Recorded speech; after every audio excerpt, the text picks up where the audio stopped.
Magandang araw po sa inyong lahat. Ngayong araw na ito ay pakinggan po natin ang buhay ng magkapatid na si Rance at David. Ulila na sila sa kanilang ina at ang tangi nilang kasama ay ang kanilang ama na si Mang Celso. Isang araw ay may dumating na sulat mula sa kanilang kamag-anak na naninirahan sa baryo ng San Roque. Galing ito sa kanilang tiya Felisa, ang nag-iisang kapatid at kakambal pa ng kanilang ina. Inaanyayahan sila nito na dumalo sa kasal ng kanyang anak. Labis na nasabik ang dalawa na muling makita ang kanilang tiyahin. Kaya naman, walang pag-aalinlangan na bumiyahe sila papunta sa lugar na yon.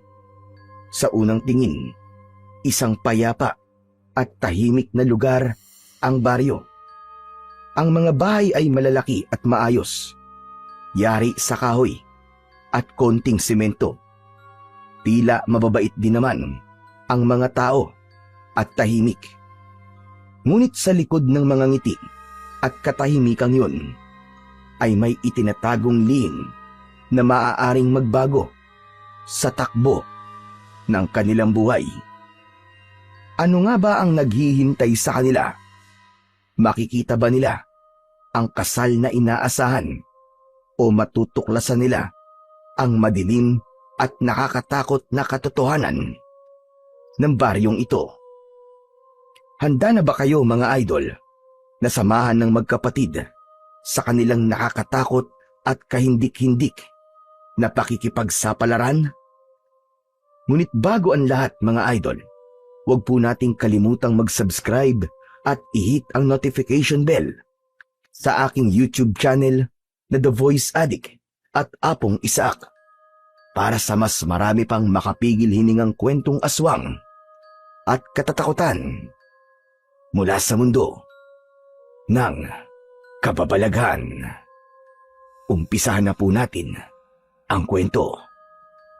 Sa isang simpleng kubo, sa gilid ng bukirin, may kapatid na abala sa kani-kanilang mga gawain. Si Rance, 21 taong gulang, ay seryosong nagdidikit ng dahon ng lagundi sa isang kahoy na mortar. Pinatuyo niya yon kahapon at ginagawa niya itong pulbos para sa gamot na madalas niyang ginagamit kapag may nagpapagamot na may sakit. Samantala si David naman, 13 anyos, ay nasa gilid ng kubo at naglalaro ng tirador. Tila walang kapaguran ang kanyang mga mata na palaging nagmamasid sa paligid, laging handa sa kung anumang bago at kakaibang mapapansin. Nang wala siyang maasinta, lumapit siya sa kanyang kapatid. Kuya, kapag naging albularyo na ako katulad mo, pwede pa rin ba akong maglaro ng ganito? Hindi ka pwedeng maging albularyo kung puro laro lang ang nasa isip mo.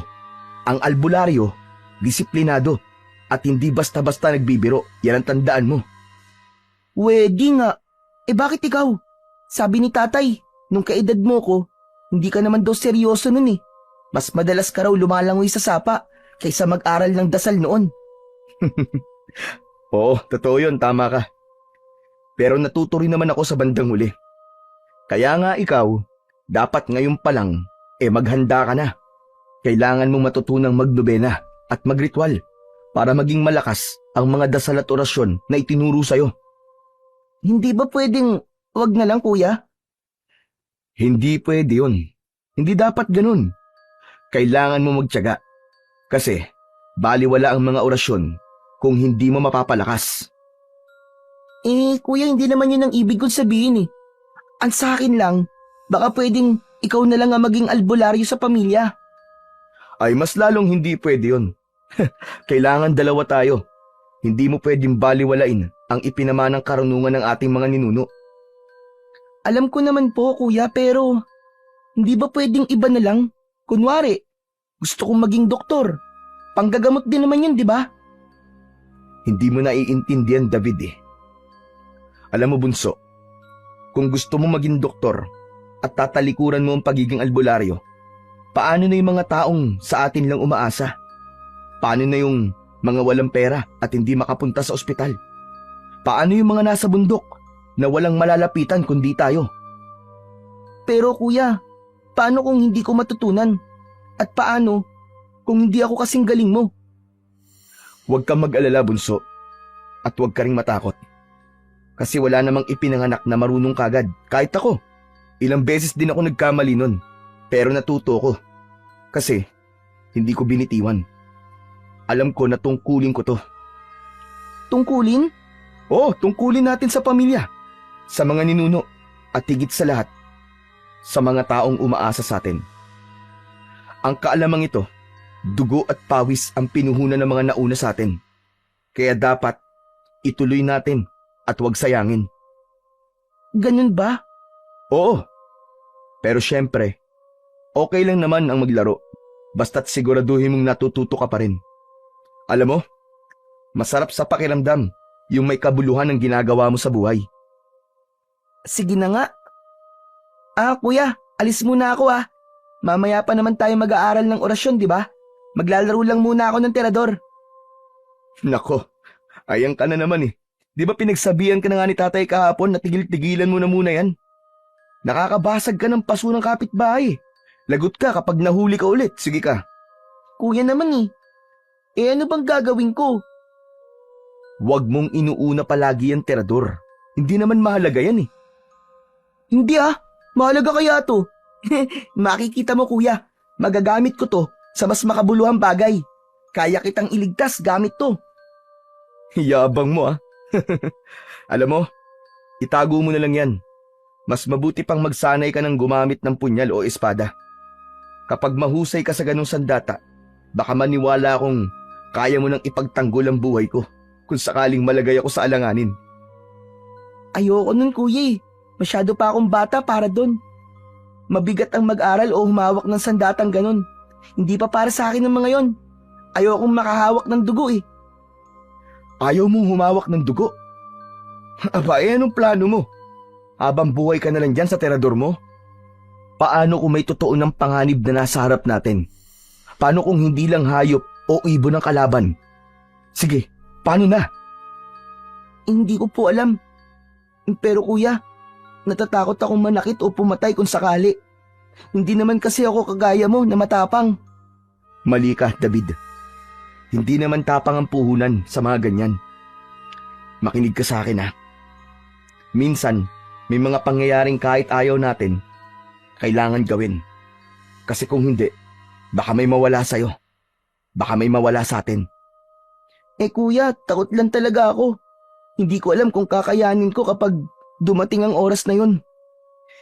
Takot din naman ako minsan, David Pero tandaan mo, mas mahalaga ang protektahan ng mga mahal natin kaysa sa takot. Tama ka kuya. Hindi ko isasantabi ang mga sinabi mo sa akin.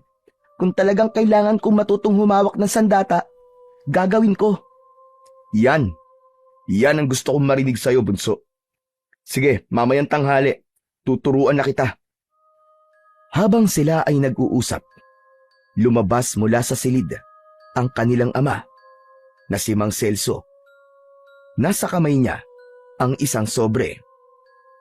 Mga anak, may dumating na sulat mula sa Tia Felisa nyo. Tia Felisa? Oo, kapatid ng nanay nyo. Taga San Roque sila. Po, may kapatid po si nanay? Oo naman. May pamilya pa ang nanay nyo. Ang totoo, gusto ko sanang madala kayo ron para makilala nyo sila. Abay kaya lang, alam nyo naman, kapos tayo sa pera. Pasensya na kayo mga anak. Dahil sa kakulangan natin, hindi ko man lang kayo naipasyal o naipakilala sa mga kamag-anak nyo sa mother side. Tayo naman, ayos lang yun no? Wala pong problema sa amin ni David. Opo, ayos lang naman po yun. Heto ang sulat. Basahin mo, Rans. At ikaw ang magdesisyon kung pupunta ka o hindi. Sige po. Akin na po. Kinuha ni Rans ang sulat. at binasa yun ng malakas. Nakasaad dito ang isang paanyaya.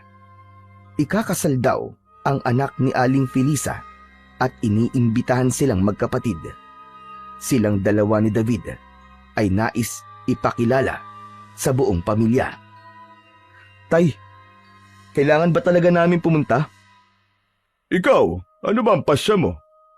Pero tama ba na baliwalain natin ang kanilang paanyaya?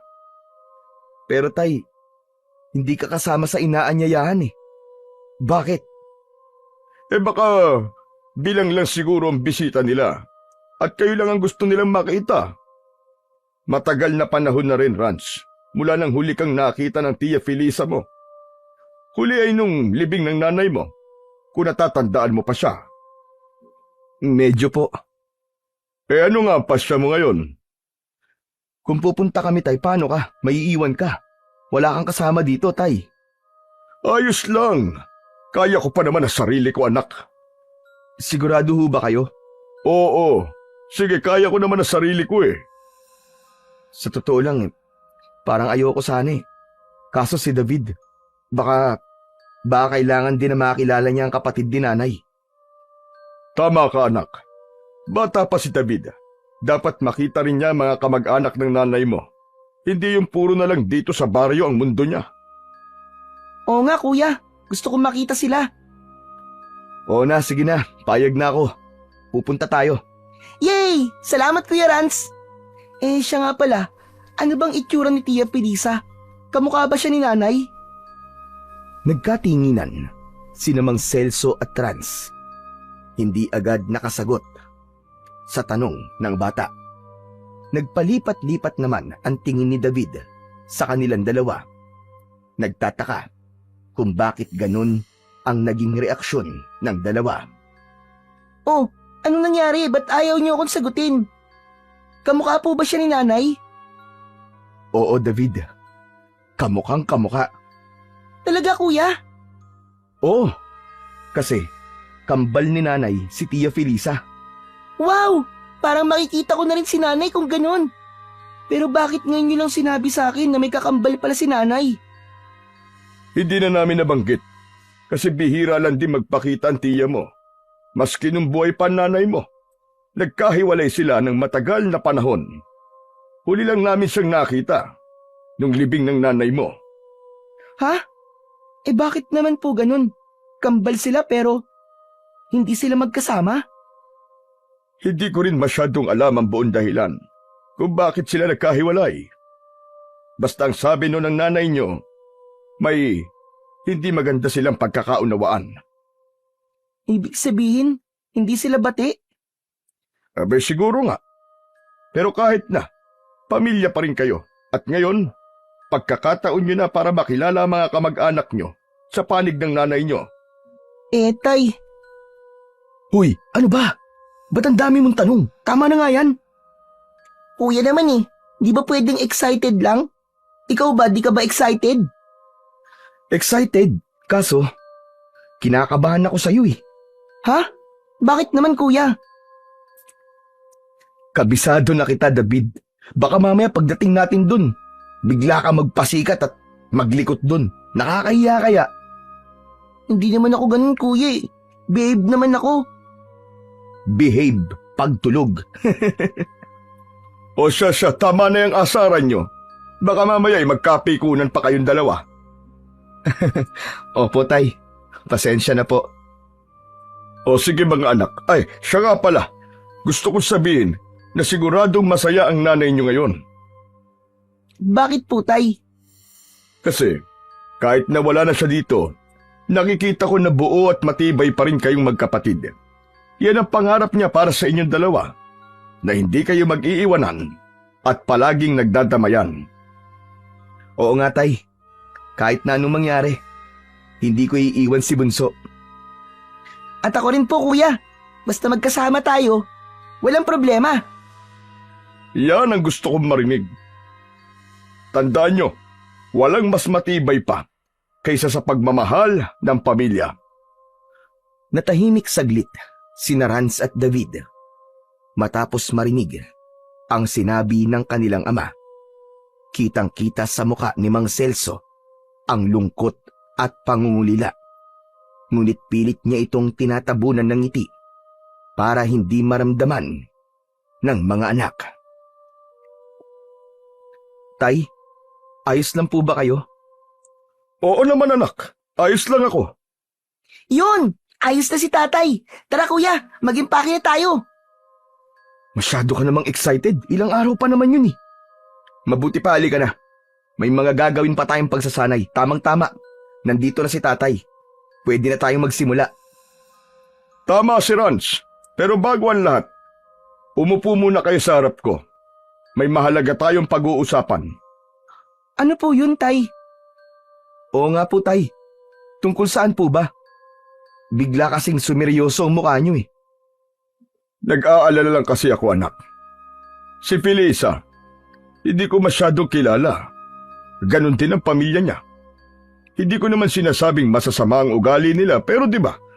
Alam niyo naman na iba-iba ang ugali ng tao. Gusto ko lang kayong mag-ingat mga anak. At gusto ko kahit hindi niyo ako kasama, mapoprotektahan ko kayo. Mula sa bulsa ng kanyang pantalon, inilabas ni Mang Celso ang 2 medalyon. Luma na ang mga ito, yari sa pilak at ginto. Ang isa ay may nakaukit na araw at ang isa naman ay buwan. Matagal ko nang inaalagaan ng mga to. Sinasabing galing pa ito sa unang albularyo sa ating lahi. Ano mang bagay o sandata na hawakan nyo habang suot ito ay lalakas at titibay. Ngunit higit doon, kapag pinagdikit nyo to, lalabas ang kapangyarihang papas lang sa anumang klase ng kalaban. Nagkatinginan ang magkapatid. Kitang-kita sa muka ni Rans ang pag-aalala, samantalang kuryosidad naman ang kay David. Tay, bakit mo kami binibigyan ng ganyan? Sa palagay niyo po ba may masamang nilalang o tao sa lugar nila tiya? Hindi naman sa ganon anak. Wala akong ibig sabihin. Ang sakin lang, mas mainam na maging handa kayo. Baka kailangan nyo to sa lugar na pupuntahan nyo, hindi ba? Ama po, pero bakit ngayon nyo lang po ito binibigay sa amin? Dahil nakikita ko, nahanda na kayo. Lumipas ang 2 araw ng paghahanda. Nag-impake na sila ng kaunting damit at baon. At bago sila umalis, lumapit si Mang Celso sa kanilang 2. Rans anak, ikaw na ang bahala sa kapatid mo ha. Ano man na mangyari, huwag kayo maghihiwalay. At huwag ninyong iwawala ang medalyon. Opo, huwag po kayo mag-alala. Hindi ko po pababayaan ang kapatid ko. Ako rin po, tay. Babantayan ko rin po si kuya. Hindi ko po din siya pababayaan.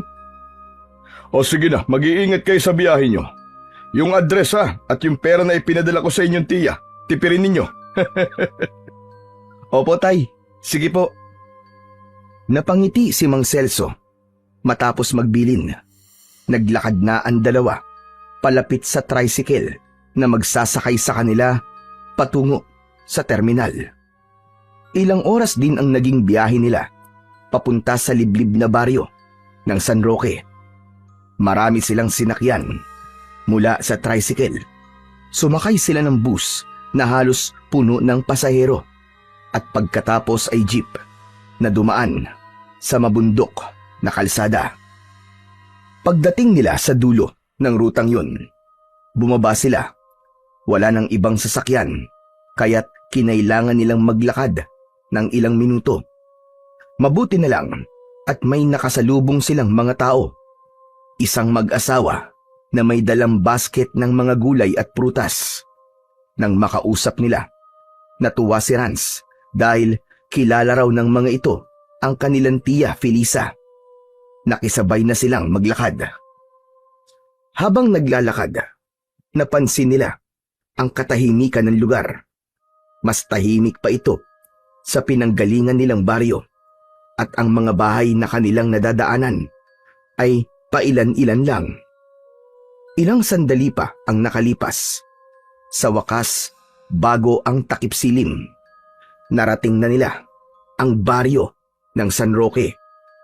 Sa unang tingin, wala naman itong pagkakaiba sa baryo ng San Gregorio na kapag ganung oras ay may mga naglalaro pang mga kabataan sa labas. May mga matatandang nagkukumpulan, nag-uusap-usap at iba pa. Ngunit sa kabila ng masayang tanawin, may kakaibang napansin ang batang si David. Habang sila'y naglalakad, nakasalubong nila ang ilang taga-baryo. Lahat ng mga ito ay nakangiti, ngunit para kay David, may kung anong naramdaman siyang mali. Kuya, teka lang, bakit ganun? Parang iba ang tingin nila sa atin. Bakit? Ano bang kakaiba? Parang matatalim ang mga mata nila eh, kahit nakangiti. Hindi ko maipaliwanag pero parang hindi maganda, kuya. Huminto saglit si Rans. Tinignan din ang mga tao sa kanilang paligid. Ngunit wala siyang nakitang kakaiba. Para sa kanya, normal lang ang kanilang mga ngiti at bati. Hindi naman David ah. Wala namang kakaiba. Siguro hindi ka lang sanay. Halika na nga. Hanapin na natin dito ang bahay ni Tia Felisa. Tara na. Walang nagawa si David, kundi kumapit ng mahigpit sa braso ng kanyang Kuya Rans. Wari, doon niya kinukuha ang lakas sa kabila ng kaba at takot na kanyang nararamdaman. Ilang sandali pa ay narating na rin nila ang bahay ng kanilang tiya. Kaagad na nakilala ni Rans ang isang babaeng may mga bitbit na sinampay sa bakuran. Napahinto siya saglit at tinapik ang kanyang nakababatang kapatid na si David. Tia Felisa! Napatingin sa kanila ang babae. Natulala pa ito saglit at tila kinikilala sila. At nang makita ang mukha ni Rans, bigla itong ngumiti. Inilagay sa balkon ang hawak ng mga damit at kagad silang sinalubong. Aba, kayo na ba mga pamangkin ko? Grabe, ang saya ko na dumating talaga kayo. Buti naman at tinanggap niyo tong paanyaya ko. Hello po, Tia. Ako po si David. Ako naman po si Rans. Medyo matagal na rin po mula nang huli po tayong nagkita. Oo nga, tama ka. Grabe, ang laki mo na, Rans. Nung huli kitang nakita, abay bata ka pa noon. At itong si David, nako, kung natatandaan ko, abay mga 3 taong gulang pa lang noon. Lumapit si Tia Felisa sa kanilang dalawa at walang pag-aalinlangan na niyakap ang magkapatid. Ramdam nila ang init ng yakap na yon. Para bang sabik na sabik siya sa kanila. Natulala naman si David habang matamang tinitignan ang muka ng kanyang tiya. Ayos ka lang ba, David? Bakit ganyan ka kumakatitig sa akin? Totoo po yung sinabi ni Kuya at ni Tatay. Kamukhang-kamukha niya po talaga si Nanay. Nakita ko lang siya sa larawan, pero parang kayo na po siya, Tia Felisa. Ang ganda-ganda niyo rin po. Saglit na natahimik ang kanilang Tia Felisa at bahagyang nangilid ang luwa sa kanyang mga mata. Agad niyang hinaplos ang buhok ni David. Salamat, Iho. Matagal ko nang hindi naririnig na may nagsasabi niyan sa akin. Ang nanay niyo, hindi lang siya kapatid para sa akin, kundi parang kalahati na ng buhay ko. Kaya ngayong nakikita ko kayo, parang nabuhay siyang muli dito sa harap ko. Napangiti si Rans at tumango. Ganun din po ang sabi ni Tatay. Kaya raw mahalaga na makita namin kayo, lalo na si David, para makilala niya ang mga kamag-anak namin sa side ni Nanay. Naku ako lang naman ang kamag-anak niyo rito at saka yung mga anak ko. Pero tama si Celso. Mabuti at pumayag kayo na pumunta dito. Wala po yun, tiya. Oh, huwag kayong mahihiya dito ha. Isipin nyo na rin na pamilya nyo ang lahat na makakasalamuhan nyo dito. Kasi halos lahat ng mga nakatira rito, kaanak ng mister ko. Mababait sila at magiliw sa mga dayo. Hinawakan ni Felisa ang kamay ng magkapatid at marahang hinila palapit sa kanyang bahay. Hala, sige, pasok kayo. Huwag kayong mahiya. May merienda dun sa loob. Halina kayo. Pagpasok nila, agad na naamoy ni David ang halimuyak ng bagong lutong kakanin. Maaliwalas ang loob ng bahay. May kurtinang kulay puti at mga lumang litrato na nakasabit sa dingding. Wow, ang bango po ng amoy. Para pong may nagluluto ng kakanin. Oo, meron nga. May suman at tsokolate akong ipinapaluto. Hala, umupo muna kayong dalawa. Sige na. Habang umuupo sila sa mahabang bangko, hindi maitago ni David ang paghanga. Malikot ang mata nitong pinagmamasdan ang kabuuan ng bahay. Ang ganda-ganda po ng bahay nyo, Tia Felisa. Ang laki. Ay nako, maliit lang ito kumpara sa iba. Basta komportable at may matutulugan kayo, ayos na yan. Kinuha ni Tia Felisa ang pitsil, naglagay ng malamig na tubig sa baso at isa-isang iniabot sa magkapatid. Tia, ang layo po pala nitong San Roque, no? Oo, malayo talaga. Medyo liblib na kasi itong baryo. Pero ayos lang din, kahit malayo sa bayan, tahimik at ligtas naman dito. Mabait ang mga tao, magkakakilala halos lahat. Parang isang malaking pamilya. Kaya sigurado ko, magiging masaya ang bakasyon nyo ditong dalawang magkapatid. Taglit na natahimik si David nang matanaw niya ang paligid mula sa bintana. Napansin niya na may ilang taong nakatayo sa malayo at nakatingin sa kanila. Tia, bakit po ang daming tao sa labas? At parang nakatingin po sila sa atin. Natatakot po ako. Huy, anong kinakatakot mo? Di ba sabi ni Tia, mababait naman ang mga tao dito? Tama si Rans. Huwag kang matakot, iho. Hayaan nyo na lang sila kasi matagal na kasing walang dumalaw na kamag-anak kami dito. Kaya excited sila na makilala kayo. Ganun lang yun. Talaga po?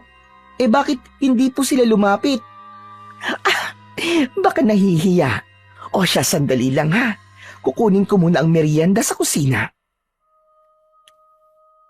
Tumayo ang tiya nila at nagpunta sa kusina. Panay naman ang buntong hininga ni David nang makitang kahit lumalalim na ang hapon ay naroon pa rin ang mga tao na nakatanaw sa kanila. Dahil hindi mapakali, husa niyang isinarado ang bintana at hinarap ang kanyang kapatid. Hoy, ikaw ano bang problema mo? Para kang praning dyan. Kuya, uwi na tayo bukas. Ha? Bakit naman? Akala ko ba masaya ka na nakita mo si Tia Felisa? Masaya naman talaga ako eh. Kaso, parang may kakaiba akong nararamdaman sa lugar na to. Kuya, nangingilabot ako kanina pa. Ngayon lang ako nakaramdam ng ganito sa buhay ko. Pero wala naman ako nararamdamang ganyan eh. Ano ba kasing kinakatakot mo? Ikaw talagang bata ka, oo.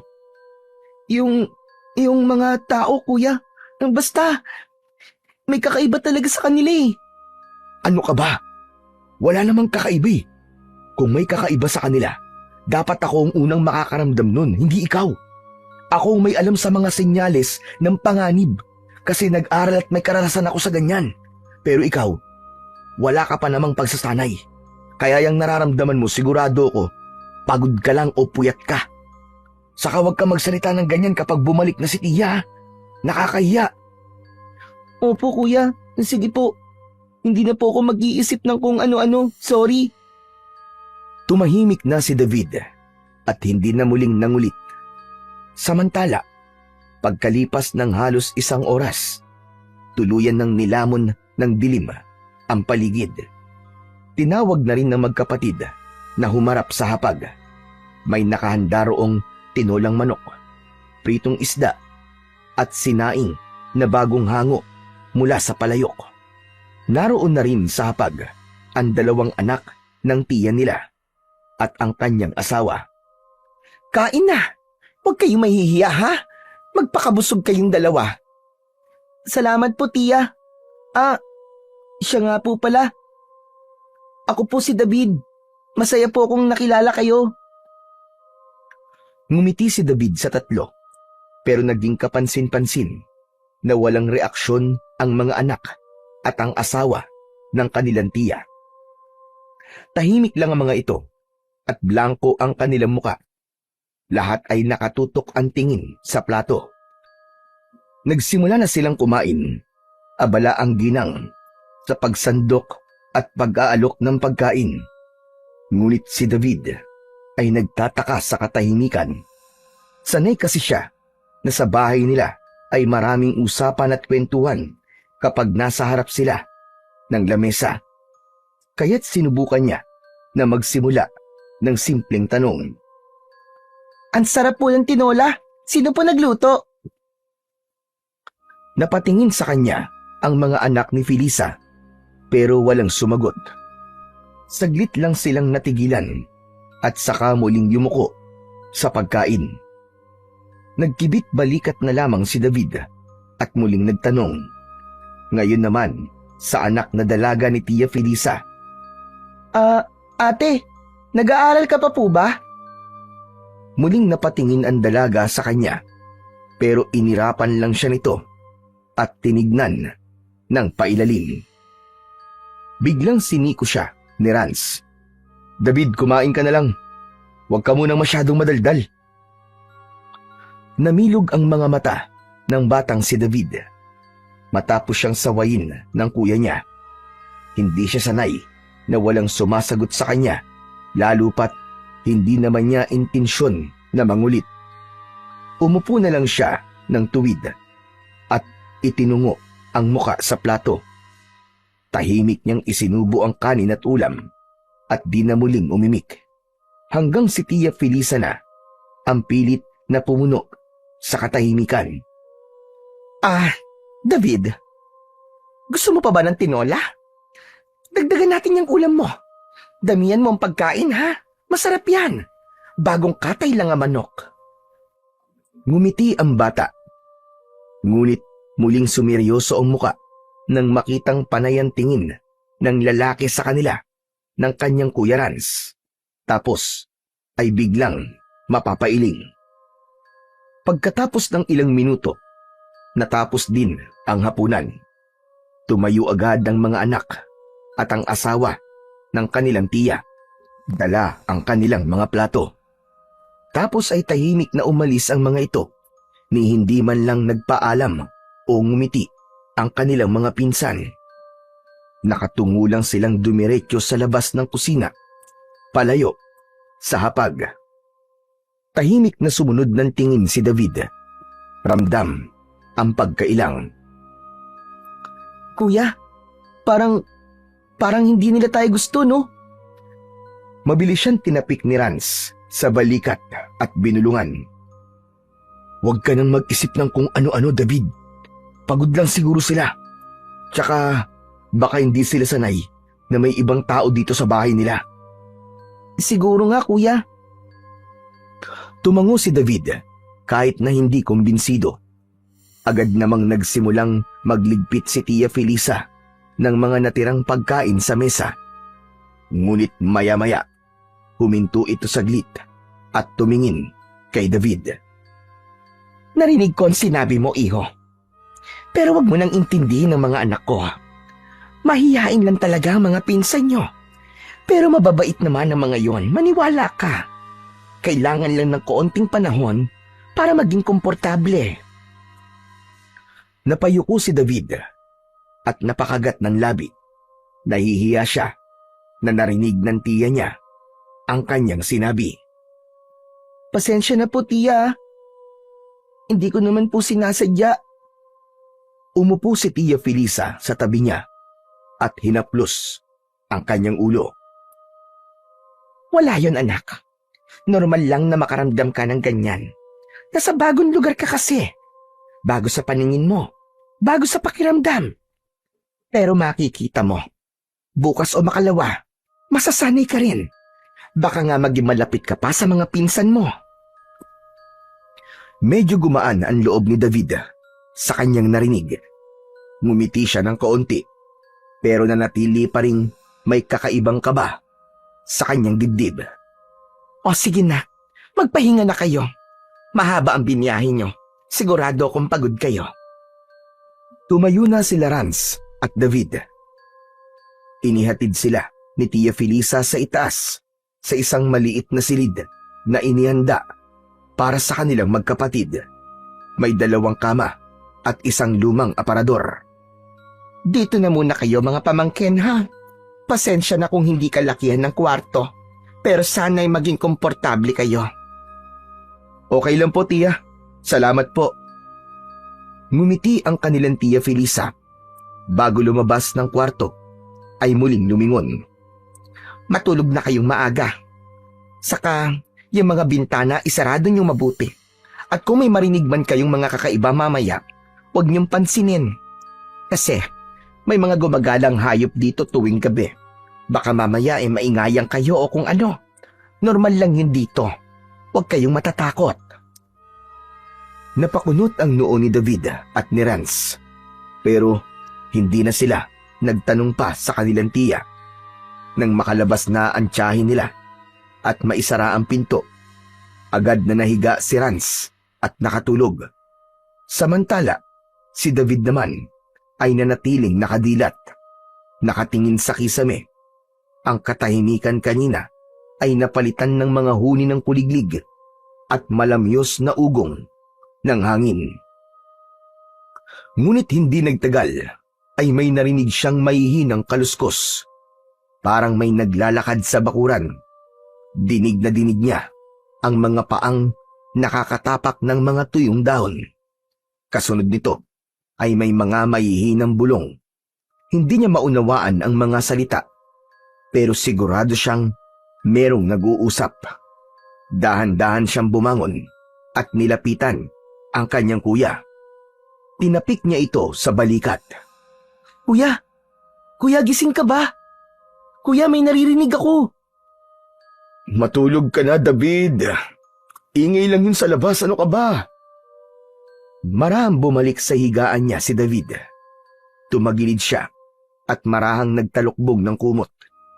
Pinilit niyang ipikit ang kanyang mga mata, pero ang kanyang mga tenga ay nanatiling bukas.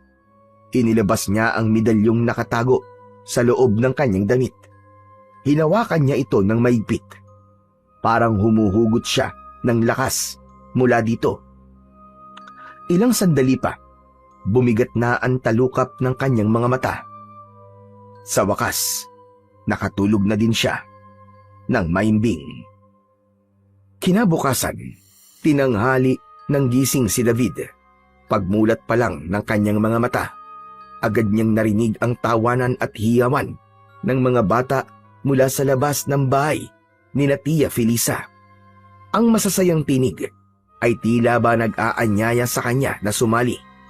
Pagbangon niya, agad niyang napansin na wala na ang kanyang Kuya Rance sa loob ng kanilang silid. Lumapit siya sa bintana at sumilip sa labas. Tama nga ang hinala niya. Maraming bata ang naglalaro sa bakuran. May mga naglalaro ng habulan. May nakita pa siyang nagtitirador ng mga ibon. Napangiti si David sa eksenang nakita niya. Maya-maya pa, isang batang lalaki ang napatingala at napansin siya sa bintana. Kinawayan siya at tila inaanyayahan na bumaba. Natigilan si David saglit, pero agad ding kumaway pabalik sa bata. Parang biglang nawala ang lahat ng mga kutob at kaba niya kagabi. Agad siyang nagbihis ng damit at mabilis na bumaba ng hagdan. Pagdating niya sa sala, nadatnan niya roon ang kanyang Kuya Rance na nakaupo at nagkakape, habang si Tia Felisa naman ay abala sa pag-aayos ng ilang gamit. Oh, gising ka na pala. Ang tagal mong natulog Mabutit nakabawi ka ng pahinga. Oo nga po, kuya eh. Kuya, pwede po ba akong lumabas? Gusto ko lang pong makipaglaro sa mga bata sa labas. Ang dami po nila. Mukhang masaya. Naku kumain ka na muna bago ka makipaglaro. Tama ang kuya mo. Kumain ka na muna kahit konti lang. Nakahanda naman na ang almusal eh. Mahirap ang maglaro ng walang laman ng tiyan. Mamaya na lang po. Hindi pa naman po ako gutom eh. Gusto ko lang po kasing makipagkilala at makipaglaro. Babalik naman po ako kaagad. Baka po kasi magsiuwian na sila eh. Sayang naman po. Napabuntong hininga si Rans at tinapik siya sa balikat. David, wag matigas ang ulo. Nakakahiya kay Tiye. Ay nako, hayaan mo na nga siya, Rans.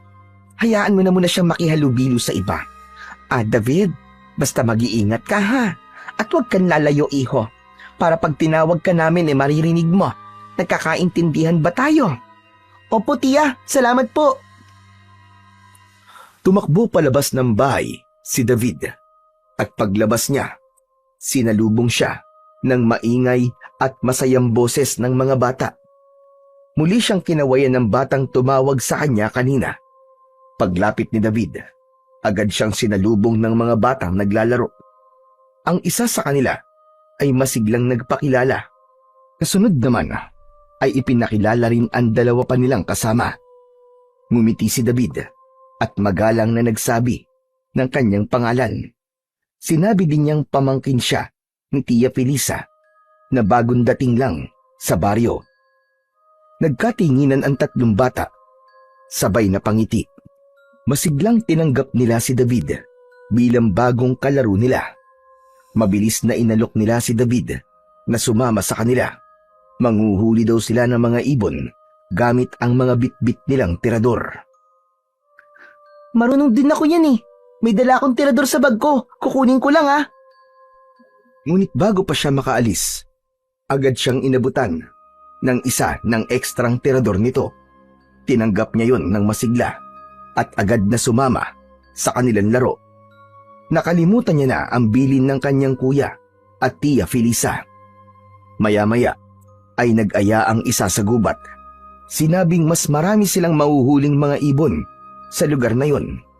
Saglit na natagilan si David. Doon pa lang niya naalala ang bilin sa kanya. Naku, baka hindi na ako makasama sa gubat mga kaibigan. Baka maligaw kasi tayo dun eh.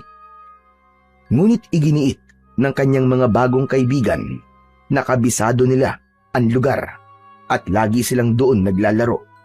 Hindi raw siya dapat na mag-alala, basta't sumunod lang siya at huwag hihiwalay sa grupo. Sandali siyang nagdalawang isip, ngunit dala ng kasabikan at ng udyok ng mga bagong kakilala, ay napapayag din siya.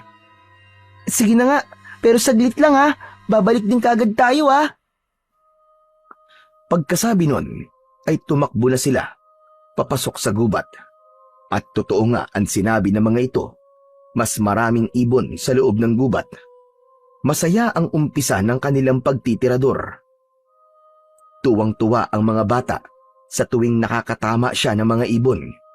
Hanga ang mga ito sa kanya. Nagsimulang magyabang si David. Kaya ako magaling kasi palagi akong nag-iensayo sa bahay namin. Mas lalong humanga ang mga bata sa kanya. Ipinagpatuloy nila ang kanilang paglalakad. Nagpatuloy sila sa paghuli ng mga ibon at maliliit na hayop na makikita sa gubat. Sobrang tuwa ni David. Ngunit ilang sandali pa, hindi na malaya ng bata na unti-unti na pala siyang napapahiwalay sa grupo hanggang sa hindi niya na makita ang mga ito.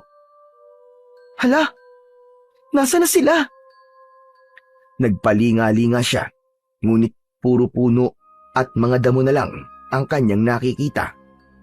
Hanggang sa kinabahan na si David. Naku, lagot. Paano ako makakabalik nito?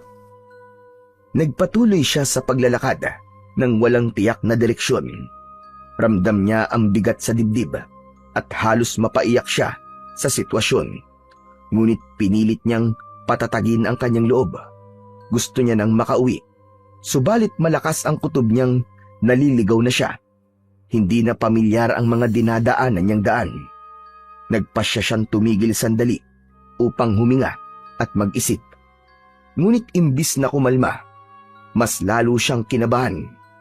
Lalo na nang may marinig siyang mga yabag. Dahan-dahan siyang napaatras. Maya-maya pa ay biglang may lumitaw na isang matandang lalaki. Kakaiba ang anyo nito. Mahaba ang magulo at puti nitong buhok na parang matagal nang hindi naaayos. Ang balbas ay makapal at halos tumakip na sa kanyang bibig. Ang damit na suot ay punit-punit at puno ng dumi. Kulubot na rin ang balat nito at ang kanyang mga mata, matalim kung tumitig. May hawak itong tungkod na kahoy. Anong ginagawa mo rito, bata? Naliligaw po ako eh.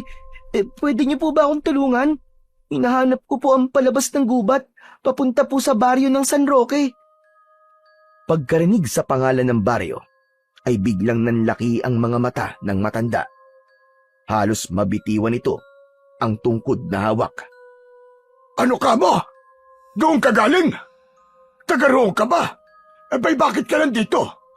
Umalis ka dito! Sandali lang po. Huwag niyo po kagad akong paalisin. Tulungan po muna niyo akong makabalik. Kailangan ko po makauwi dahil siguradong mag-aalala po nito ang kuya ko at ang tiya Felisa ko. Nakakahiya po sa kanya. Bisita lang po kasi kami dun eh. Tapos di ko po sinunod ang payo niya na wag po akong lumayo. Teka, tama ba narinig ko? Bisita lang kayo sa baryo? Opo, inimbitahan lang po kami ng tiya ko para maging bisita po sa kasal ng anak niya. Hindi, huwag ka nang bumalik doon. Hindi ka na dapat bumalik sa baryong yun, bata. Ha? Pero bakit po? Hindi mo ba alam? Ang baryong yun, hindi para sa mga tulad nyo. At sino mang pumasok doon, kamatayan ang kahihinatnan. Teka, Manong, nagkakamali po kayo. Masaya po doon. Wala pong papatay sa amin doon. Hindi mo ko naiintindihan. Umalis ka na. Layuan mo ang baryong yun. Wala kang dapat pagkatiwalaan sa mga taong naroon. Umalis ka na, bago pa mahuli ang lahat. Napalunok si David at napaatras ng bahagya. Nagulat siya sa lakas ng boses ng matanda. Natatakot siya dito. Kaya naman, bigla siyang tumalikod at mabilis na tumakbo palayo. Kita sa kanyang muka ang labis na takot at halos madapa na siya sa pagmamadali.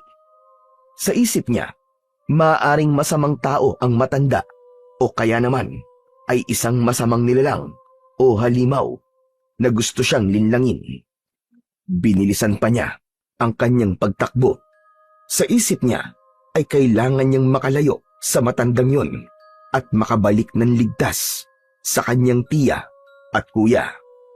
Ngunit habang tumatakbo siya, patuloy ang pagsigaw ng matanda mula sa kanyang likuran.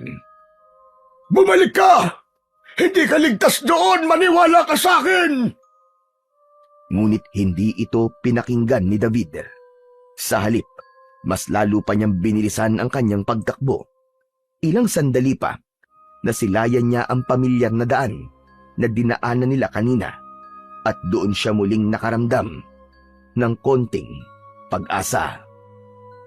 Nang mapansin niyang wala nang sumusunod na matandang lalaki, unti-unti na siyang bumagal at naglakad na lang palabas ng gubat. Pawis na pawis siya at hingal na hingal. Nagpatuloy siyang maglakad. Sinisikap na hanapin ang daan pauwi. Sa wakas, natapos ang ilang minuto, muling nasilayan ni David ang mga bahay ng baryo. Doon siya nakahinga ng maluwag. Paglabas niya ng gubat, napansin niyang abala ang mga tao sa isang maluwang na bakuran. Maraming nakalatag na mahahabang lamesa. May ilang lalaki na abalang-abala sa pagbubuhat ng mga malalaking kawali. May mga babaeng nag-aayos at naguhugas ng mga pinggan at kubyertos. Meron ding nag-aayos ng tila mga palamuti. Normal lang ang tanawing yun para sa kanya. Pero biglang nag-iba ang pakiramdam ni David nang makita na siya at mapansin ng mga taong yun. Agad na umakyat ang malamig na pakiramdam sa kanyang batok. Bigla kasing tumigil ang lahat. Isa-isang nilingon siya ng mga ito at pare-parehas na tinignan siya ng pailalim. Matatalim ang mga mata. Natigilan siya. Huminto sa kanyang paglalakad at nakiramdam sa paligid. May isang lalaking dahan-dahan na lumapit sa kanya. Matangkad ito at matipuno ang pangangatawan. Sa kanyang kamay ay may hawak itong mahabang itak, makintab at malinaw na matalim. Napaatras siya ng 2 hakbang. Ramdam niya na natutuyo ang kanyang lalamunan at unti-unti siyang nilalamon ng matinding takot. Pakiramdam niya ay may balak na masama sa kanya ang lalaki na yun. Ngunit bago pa man makalapit ng tuluyan ang lalaki, may kamay na biglang humawak sa kanya at hinila siya palayo. Paglingon niya, si Tia Felisa pala yun. Bago pa sila makalayo, muling tinignan ni David ang lalaking may hawak na itak. Naroon pa rin ito, nakatayo. Hindi kumikilos, pero ang mga mata ay nakatutok pa rin sa kanya. David, iho, bakit ka lumayo? Kanina ka pa namin hinahanap. Hindi ba sinabi ko sa'yo na huwag kang lalayo? Saan ka ba galing? Nag-aalala kami sa'yo, iho. Paano kung may nangyaring masama sa'yo? Pasensya na po, Tia. Hindi na po mauulit. Hala, sige na. Andito na tayo sa bahay. Pumasok ka na sa kwarto nyo at naghihintay na ang kuya mo doon. Mag-usap muna kayo. At pagkatapos ipaghahanda kita ng agahan mo, ha? Bumaba ka kagad. Opo, Tia. Salamat po at pasensya na po ulit. Umalis na ang kanyang Tia Felisa at dumiretso ito sa kusina upang ipaghanda ng pagkain. Si David naman ay umakyat sa itaas at tinungo ang kanilang kwarto. Pagbukas niya ng pinto, ay agad niyang nakita ang kanyang Kuya Rans na nakaupo sa gilid ng kama. Nang mapansin siya ni Rans, agad na nagbago ang ekspresyon nito. Ang dating malungkot na muka ay napuno ng tuwa. Agad itong tumayo at mabilis siyang sinalubong. David, ay salamat naman at nakauwi ka na. Sobra akong nag-alala sa'yo. Pasensya ka na, Kuya. David, bakit naman ganun ang ginawa mo? Sinuway mo kami ni Tia. Akala ko kung napano ka na eh. Ayos lang po ako, Kuya. Ayos ka nga. Pero paano nga kung hindi? Sige nga, paano ko ipapaliwanag kay tatay kung uuwi akong mag-isa? Ano ba nangyari sa'yo? Kuya, inaya po kasi ako ng mga kalaro ko dun sa loob po ng gubat. Pero, napalayo po kami tapos naligaw po ako, Kuya. Nawala po sila bigla eh. Ano? Sa gubat? Lalong sumeryoso ang muka ni Rans at agad na hinawakan ang magkabila ang balikat ng kanyang kapatid. David naman! Ano ka ba? Delikado doon na, ba't ka sumama? Kasi Kuya, sabi nila, dun daw po mas maraming ibon. At gusto ko lang naman po makipaglaro eh. Di ko naman akalaing mawawala ako bigla. Nawala bigla o sadyang iniligaw ka sa gubat? David, wag ganun ha. Huwag ka magtitiwala kagad sa kung kani-kanino. Hindi natin kilala ang mga tao dito. Pwede silang maging kaibigan o maging isang kaaway. At sa palagay ko, yung mga batang yun na nakilala mo, hindi sila kaibigan. Kasi naniniwala ako na iniwan ka talaga nila doon sa gubat. Napayuko si David. Inisip ang mga sinabi ng kanyang Kuya Rans. David, huwag na sana mauulit to ha. Opo, Kuya. O sige, tara na. Doon na tayo sa baba. Kumain na tayo ng agahan. Kanina pa ako nagugutom eh. Hindi naman ako nakakain dahil sa pag-aalala ko sa'yo. Bumaba na sila at tumuloy sa kusina. Tamang-tama, nakahanda na ang kanilang agahan. Wala na doon ang mga pinsa nila at maging ang asawa ng kanilang tiya Felisa. Pagkaupo pa lang nila sa hapag ay biglang naalala ni David ang matandang lalaki na humabol sa kanya sa gubat. Kuya, oo nga pala. Meron akong nakitang matanda sa gubat. Anong matanda? Hindi ko kilala pero ang itsura niya, ang dumi-dumi tapos sabi niya sa akin, kuya, umalis na daw po ako dito at wag na pong babalik sa baryo na to. Sabi po niya, mamamatay daw po ako dito.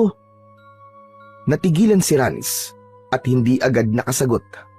Napansin naman ni Tia Felisa ang pagkakataranta ni David at nilapitan sila. Teka, ang seryoso niyo magkapatid dyan ah. Ano bang pinag-uusapan niyo? Tiya, tungkol po dun sa matandang lalaki na nakita ko po sa loob ng gubat. May mga sinabi po kasi siya sa akin eh. Tungkol po dito sa baryo niyo. Ang sabi niya po, delikado raw po dito. Matandang lalaki baka mo? Yung balbas sarado na mahaba ang buhok, tapos ay puti na. Si Katasyo yon. Kilala niyo po ba siya, tiya? Oo naman. Matagal na siyang nakatira sa gubat. Isa siyang matandang baliw. Huwag mong seryosohin na mga sinasabi niya. Marami na siyang tinakot na mga bata at mga dayong napapadpad sa gubat. Pero ang sabi po niya, delikado raw po dito sa baryo niyo. Ano po bang ibig niyang sabihin doon? Ano ka ba? Hindi totoo yun. Mas mapanganib sa gubat, iho. Pero hindi dahil sa gubat yon o ano. Delikado ang gubat dahil mismong siya ang delikado. May mga kwento dito sa lugar namin na dati may mga batang naligaw at hindi na nakabalik. Sabi ng iba, pinatay daw ng matandang yun. Po, mamamatay tao po yung matandang yun? Oo, at mabuti na lang at nakatakas ka sa kanya. At mabuti na lang nakalabas ka ng gubat. Tahimik si Rans, ngunit ramdam niyang may kakaibang nangyari. Nakatingin siya sa mukha ng kanyang tiya at napansin niyang tila may kakaiba rito. Magalaw ang mga mata at halatang tensyonado. Ngunit nang lingunin siya nito at biglang ngumiti, agad niyang binaliwala ang kanyang nakita at naisip. David, iho, makinig ka sa akin ha. Mabuti at ligtas ka na ngayon, pero simula ngayong araw, ayoko nang lalabas ka pa ng bahay dahil sa ginawa mo. Wala na munang laro-laro, wala na munang gala, naiintindihan mo ba? Opo, tiya. Bukas na ang kasal na dadaluhan natin. Gusto kong maayos ang lahat. Ayoko nang magkaroon pa ng problema. Tahimik na tumango ang batang si David. Kita sa kanyang mga mata ang pagkalungkot. Gusto pa sana niyang magpaliwanag na hindi niya intensyon ang magdulot ng gulo. Ngunit natatakot siyang baka lalong magalit ang kanyang tiya. At isa pa, isipin mo na lamang ang kuya mo. Halos mabaliw siya sa pag-aalala kanina. Paano kung hindi ka na nakabalik? Paano kung totoo ang sabi-sabi tungkol sa matandang yon? Ayokong isipin, pero pwede talagang may masamang mangyari sa'yo. Napatitig si David sa kanyang tiya. Naramdaman niyang may halong galit at takot ang boses nito. Ngunit higit sa lahat, naroon ang pag-aalala. Pasensya na po talaga kayo, tiya. Hindi na po mauulit, promise. Mabuti naman kung ganon. Hala, sige na. Kumain na tayo. Pagkatapos nilang kumain, umakyat na muna si David sa kanilang silid at nahiga sa kama. Samantala, ang kanyang kuya Rans naman ay tumuloy sa banyo para maligo. Habang nakahiga siya, napansin niyang may mahinang bulungan na nagmumula sa labas. Unay inakala niyang guni-guni lang, pero nang nagtagal ay lalong naging malinaw sa kanya na may nag-uusap. Dahil sa kuryosidad, dahan-dahan siyang bumangon at tumanaw sa bintana. Nanlaki ang mga mata niya sa kanyang nakita. Nandoon ang kanyang tiya Felisa at may kausap na isang lalaki. Agad niya tong nakilala, ang lalaking may hawak na mahabang itak na nakita niya kanina. Mabigat ang presensya nito. Halatang galit na galit. Mababakas sa kilos ng kamay at sa tikas ng tindig. Samantala, si Tia Felisa naman, halatang hirap sa pagsagot. Hindi man naiintindihan ni David ang kanilang pinag-uusapan, ngunit batid niyang seryoso ang kanilang pagtatalo. Pinilit niyang intindihin ang mga labi ng mga ito, ngunit walang malinaw na salita siyang nababasa. Sa kabila nito, ramdam niya ang tensyon at bigat ng sitwasyon. Maya-maya pa, tumalikod na ang lalaki at naglakad papalayo. Naiwan si Tia Felisa sa bakuran, tulala at hindi gumagalaw. Si David naman ay halos hindi huminga, nanatiling nakasilip sa bintana.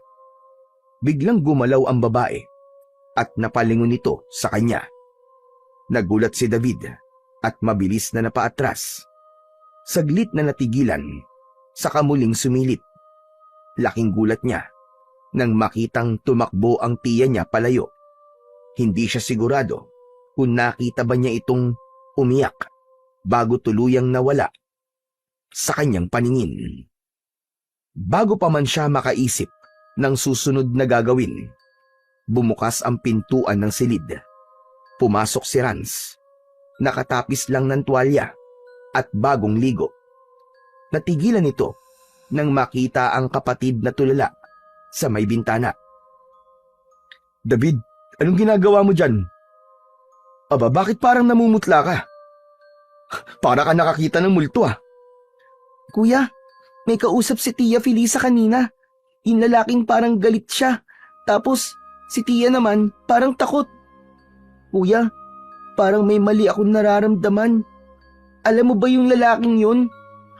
Parang tatagain ako kanina nung nasa mga kabahayan na ako. Kung di lang ako nakita ni Tia Felisa kanina, baka inaabol na ako ng lalaking yun. Pambihira. Ayang ka na naman sa mga imahinasyon mo eh. Hindi lahat ng nakikita mo kailangan mong lagyan ng kung ano-anong kwento. Siguro nag-uusap lang sila tungkol sa paghahanda bukas. Sa dami ng inaasikaso, normal lang na medyo tensyonado sila. Pero kuya, hindi ganun ang pagkakaintindi ko sa mga ekspresyon nila. Hindi sila basta nag-uusap lang. Galit na galit yung lalaki at si Tia naman takot na takot. Kuya, nakita ko mismo. Tigilan mo na nga yan, David. Napaparanoid ka lang eh. Wala kang dapat ikatakot. Pagkatapos ng kasal, uuwi na rin tayo. Kaya tigilan mo na yung kakaisip mo ng kung ano-ano, okay? Lahat ng tao dito, kilala ni Tia Felisa. Hindi nila tayo sasaktan. Pero paano kuya? Kung delikado nga talaga dito. Tulad ng sabi ng matandang baliw. Tama na. Tama na, David. Pakinggan mo ko, okay? Kung hindi ka titigil sa mga haka-haka mo, baka ikaw pang magdulot ng problema dito. Nandito tayo para makisaya. Para makilala si Tia at ang mga pinsan natin, yun lang. Opo kuya. Pasensya na po. Ay nako, kapatid ko. Mabuti pa magpahinga ka na. Matulog ka na kasi mukhang pagod ka sa paggagala mo sa gubat. Huwag mo na ulit-uulitin to ha. Nakakahiya naman sa pamilya ni Tia kapag nalaman nilang pinag-iisipan mo sila ng masama. Baka magalit pa sila. Pero kuya, hindi ko po sila pinag-iisipan ng masama. Nagtataka lang naman po ako eh. Tama na yan, David. Tama na. Huwag mo nang ipilit ang mga sinasabi mo. Ayokong bukas maririnig ko pang ganyan ha. Nakakahiya, David. Tigilan mo na mga yan. Pero kuya, nakikiusap ako. Huwag kang gumawa ng problema. Ako ang panganay. Makinig ka sa akin. Natahimik si David. Napayuko at pilit na pinurseso ang sinabi ng kanyang kuya. Kaagad na napansin ni Rans ang pananahimik na yon at ang lungkot sa mata ng kapatid. Wala ka naman dapat ipag-alala eh. Nakalimutan mo na ba? May hawak tayong makapangyarihang medalyon. Walang mangyayaring masama sa atin dito. Akong bahala sa'yo, David. Sa kabila ng mga salitang yon ng kanyang kuya, hindi mabura-bura sa isip ni David ang kanyang mga pagdududa. Sa isip niya, may itinatago ang kanilang tiya at ang mga tao sa baryo na yon. At hindi niya alam kung paano yun maipapaliwanag sa kanyang kuya Rans na ayaw namang maniwala sa kanya. Tumango na lang siya at pagkatapos ay naglakad palapit sa kama. Nahiga siya at pinili na lang na magpahinga kesa ang makipagtalo. Mabilis na lumipas ang oras. Maaga pa lang ay inaantok na si David. Kaya naman, matapos ang kanilang hapunan, pumasok na siya sa kwarto para matulog. Nahiga na siya sa kama at agad na nakatulog. Ngunit sa kalagitnaan ng gabi, bigla siyang naalimpungatan. Nagmulat siya ng mata, nanatiling nakahiga. Nang ipipikit na sana niya ulit ang kanyang mga mata, bigla siyang may narinig. Merong nag-uusap. Mula ito mismo sa loob ng bahay. Dahan-dahan siyang bumangon. Maingat na naglakad upang hindi makalika ng kahit na anong ingay. Habang papalapit siya sa silid ng mag-asawa, ay lumilinaw ang mga tinig. Napagtanto niyang ang mag-asawa pala ang nag-uusap. Babalik na sana siya sa kwarto, pero bigla siyang natigilan nang mapagtantong hindi lang sila basta nag-uusap, kundi nagtatalo ang mag-asawa. May narinig siyang mga ikbi. Hindi ko kaya. Hindi ko kayang gawin ang napagkasunduan. Pakiusap, tulungan mo akong iligtas sila. Tulungan mo ako. Napakunot ang noo ni David. Hindi malinaw kung sino ang tinutukoy, pero nakaramdam siya ng kaba ng mga sandaling yon. May hinala siyang sila ng kuya Rans niya ang paksa ng pag-uusap. Narinig niyang sumagot ang asawa ng kanyang tiya Felisa. Mataas ang tono nito kahit pigil. Ang bawat salita nito ay puno ng galit at pagbabanta. Kung ayaw mo akong tulungan, sige. Ayos lang. Ako na lang. Hindi ko hahayaan ang mga bata na maging kapalit sa mga pagkakautang natin. Bahala na. Ilalayo ko na sila dito. Mas lalong nagalit ang lalaki. Nakarinig si David ng malakas na sampal. Tapos ay narinig niyang medyo lumakas ang hikbi at iyak ng kanyang tiya Felisa. Sinabi pa ng lalaki na wala nang atrasan dahil kung hindi sila susunod sa napag-usapan, sila ang siguradong mapapahamak. Biglang tumahimik.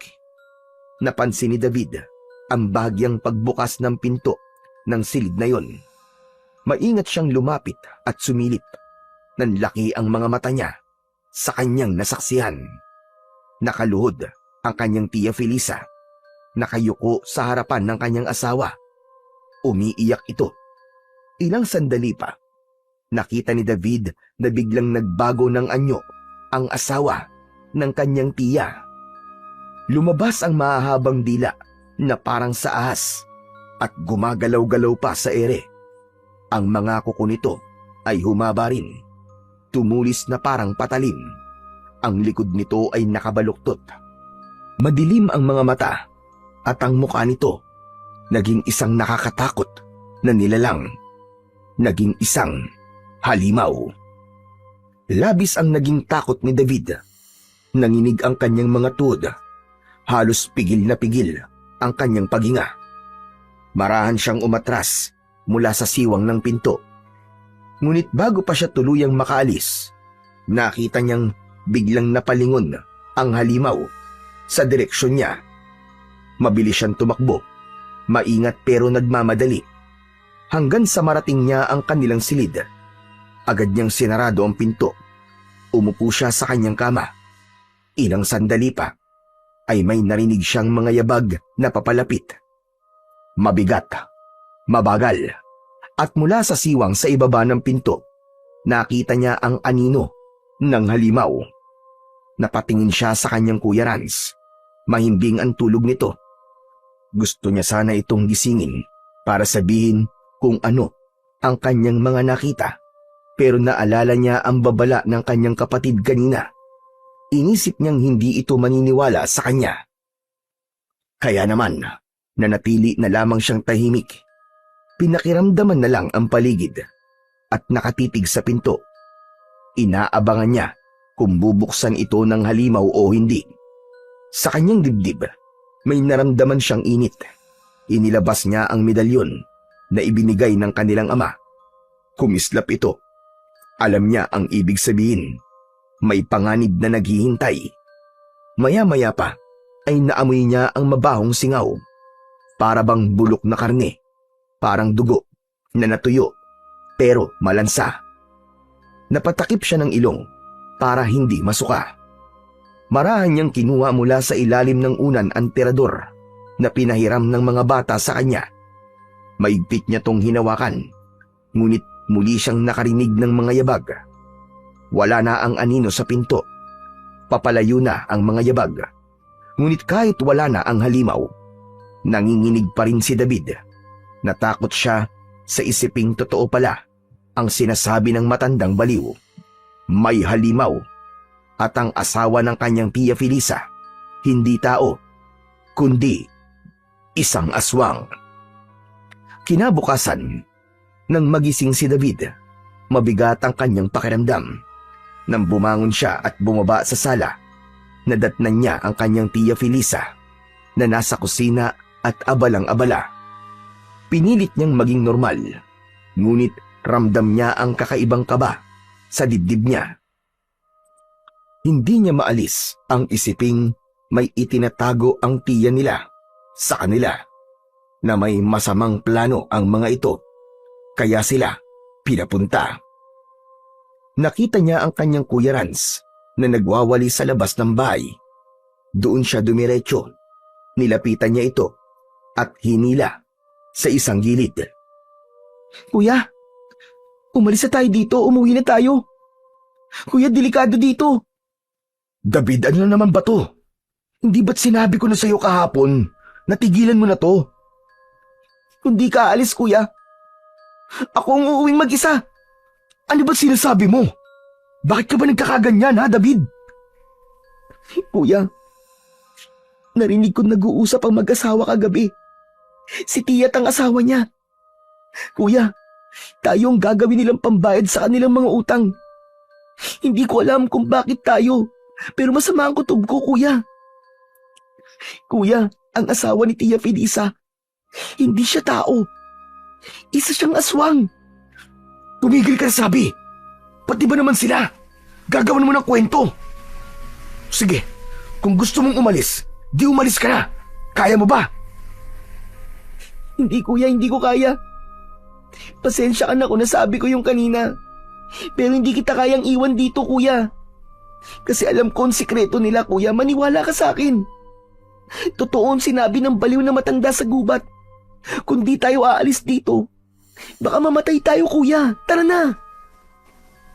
Ngunit bago pa man niya makumbinsi ang kuya niya, biglang lumabas ang tiya Felisa nila.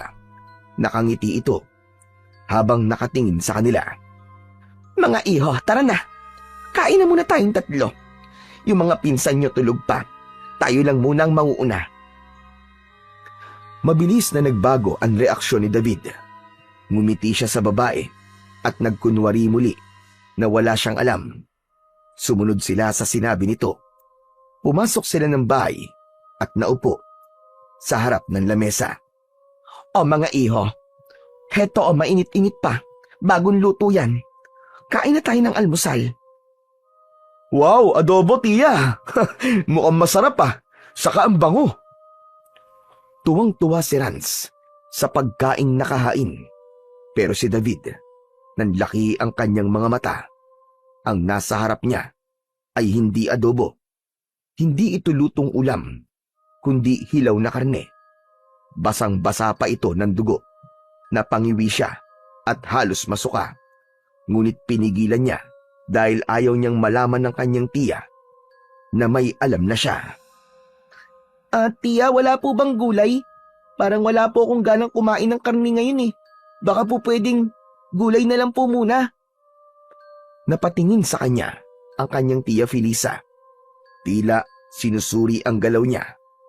Matagal siya nitong tinitigan at doon naramdaman ni David ang bigat ng titig ng babae. Para bang binabasa nito ang laman ng kanyang isip. Ngunit ilang sandali, ngumiti ang babae sa kanya. Meron naman, iho. May niluto kong gulay, sandali at kukunin ko lang.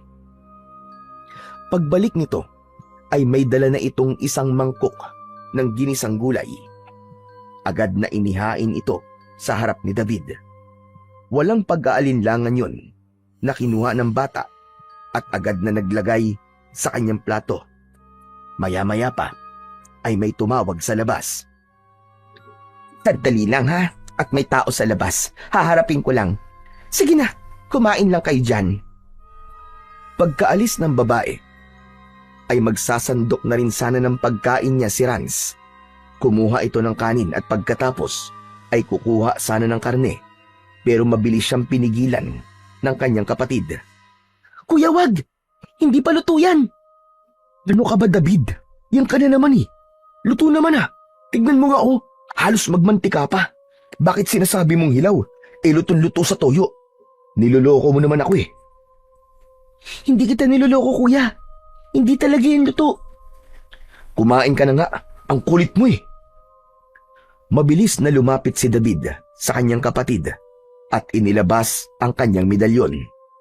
Ayaw mo maniwala, kuya. Sige, pagdikitin natin ang ating mga medalyon at baka sakaling mabuksan niyang mga mata mo. Ha? Ano ba kasi yun? Dali na, kuya. Bilisan mo. Hindi na siya naghintay. Siya na mismo ang kusang kumuha nito sa ilalim ng t-shirt ng kanyang kuya Rans. Ipinagdikit niya ang mga medalyon at sa isang iglap, nanlaki ang mga mata ni Rans. Napatunayan nga niyang hindi nagsisinungaling ang kanyang kapatid. Diyos ko! Totoo nga! Bakit ganito? Bakit ganito ang nakikita natin? Dahil yan talaga, kuya, ang inihain sa atin ni Tia Felisa. Pero mamaya na natin pag-usapan to. Kailangan natin magpanggap na wala tayong alam. At kapag wala tayong alam, ligtas tayo. Tumango ang kanyang kuya Rans. Halatang naguguluhan at natatakot na rin. Agad niyang inilayo ang mangkok at itinago nilang muli ang kanilang mga kwintas. Maya-maya pa ay bumalik na ang kanilang Tia Felisa. Napansin ito na hindi nabawasan maski konti ang adobo. Oh, bakit hindi nyo kinain ng adobo? Maski ikaw, Rans, ayaw mo? Bigla po kasi ako nainggit kay David eh. Ang sarap po ng kain niya sa gulay, kaya ito na lang din po ang inulam ko. Bigla po ako nag-crave sa gulay eh. Ganun pa. O siya, sige. Kung ayaw niyo tong adobo, abay itatabi ko na lang to para sa mga anak ko. Saglit na tinitigan sila ni Tia Felisa. Tila pinag-aralan ang kanilang mga muka. Pagkatapos ay sumimangot. Pasensya na. Hindi ko alam na ayaw niyo pala ng adobo. Sayang naman ang niluto ko. Kinuha ni Tia Felisa ang ulam at itinabi. Nagkatinginan ang dalawa, pero kapwa na nahimik. Nang matapos ang kanilang agahan, sinabihan sila ni Tia Felisa na magpahinga na lang maghapon.